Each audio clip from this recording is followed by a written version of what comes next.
સમાચાર અરવલ્લીથી બાયડના માનપુરમાં ઠાકોર સમાજનું સંમેલન યોજાયું। સમસ્ત ક્ષત્રિય ઠાકોર સમાજનું સ્નેહ મિલન યોજાયું। ઠાકોર સેનાના અલ્પેશ ઠાકોરનું સૂચક નિવેદન।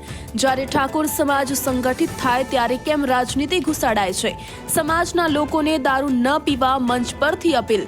તો 27 તારીખે પરોઢે 3 વાગે ગાંધીનગર સંમેલન માટે આમંત્રણ આપ્યું। તો શિક્ષણમાં સમાજને આગળ લાવવા યુવાનોની ટીમ ઊભી કરીશું તેવું અલ્પેશ ઠાકોરનું નિવેદન।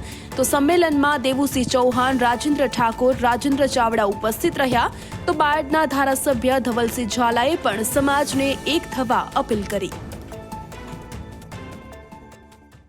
આજે બાયડમાં ક્ષત્રિય ઠાકોર સમાજનું ક્ષત્રિય ઠાકોર સેનાનું એક મહાસંમેલન યોજવામાં આવ્યું હતું અને ત્યાં આમંત્રણ આપવા માટે આવ્યો છું। 26 જાન્યુઆરી રાત્રે 3 વાગે જે અમે સભા બોલાય છે અને એક વિચારધારા જે અમે મૂકી છે એ ચાહે શિક્ષણની હોય, રોજગારની હોય, એકતાની હોય, માનવતાની હોય કે વ્યસન મુક્તિની હોય, આ વિચારધારાને વધારે મજબૂત કરવા માટે અમે પ્રયત્ન કરી રહ્યા છીએ।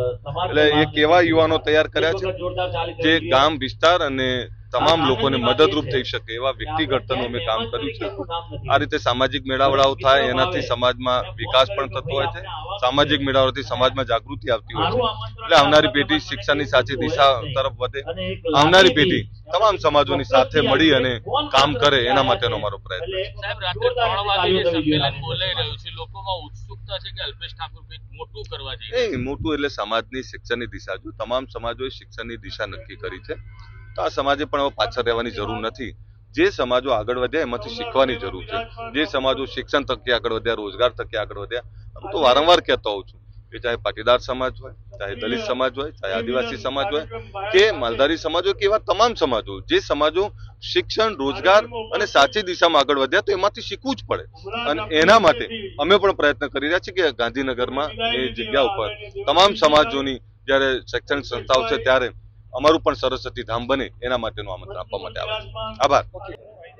આજ રોજ બાયડ ક્ષત્રિય સમાજ સમસ્ત અને ગુજરાત ક્ષત્રિય ઠાકોર સેના દ્વારા 2000 જેટલા કાર્યકર્તાઓનું સંમેલન રાખવામાં આવ્યું હતું અને 2000 થી પણ વધુ કાર્યકર્તાઓ અહીંયા ઉપસ્થિત છે। ત્યારે જે રીતે આખા ગુજરાતની અંદર એક મંચ ઉપર તમામ પાર્ટીના ક્ષત્રિય આગેવાનોને એકત્રિત કરીને જ્યારે સમાજની દિશા નક્કી કરવાની વાત હોય, સમાજની અંદર રહેલા વ્યસનો, સમાજની અંદર રહેલા કુરિવાજો, સમાજની અંદર રહેલી બદીઓને દૂર કરવા માટે આજે સમાજના આગેવાનો એકત્રિત થઈને સમાજને સાચી દિશા તરફ માર્ગદર્શન પૂરું પાડી રહ્યા છે અને આવનારા દિવસોની અંદર શિક્ષણ તરફ સમાજ આગળ વધે તેના માટે ગુજરાત ક્ષત્રિય ઠાકોર સેના વતી 26મી તારીખે રાત્રે 3 વાગે ગાંધીનગર મુકામે હજારોની સંખ્યામાં એટલે 50,000 થી લાખની મેદરી સાથે મારી માતાઓ, બહેનો અને સાથે યુવાન કાર્યકર્તાઓ શિક્ષણની એક નીંવ મૂકવા જઈ રહ્યા છે।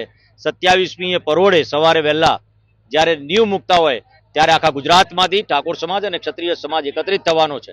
એ ખૂબ આનંદની વાત છે અને સમાજની અંદર રહેલા તમામ સંગઠનોને એકત્રિત થઈને સમાજને સાચી દિશા અને બંધારણ નક્કી કરે આખા ગુજરાતની અંદર એક એવી પહેલ થઈ છે। ત્યારે સાબરકાંઠા, અરવલ્લી, મહીસાગર, પંચમહાલ, ખેડા અને આણંદ જિલ્લાનું પણ આવનારા દિવસોની અંદર બંધારણ માટેનું અધિવેશન થવાનું છે અને એની અંદર તમામ આગેવાનો ઉપસ્થિત રહીને બંધારણ નક્કી કરવાના છે।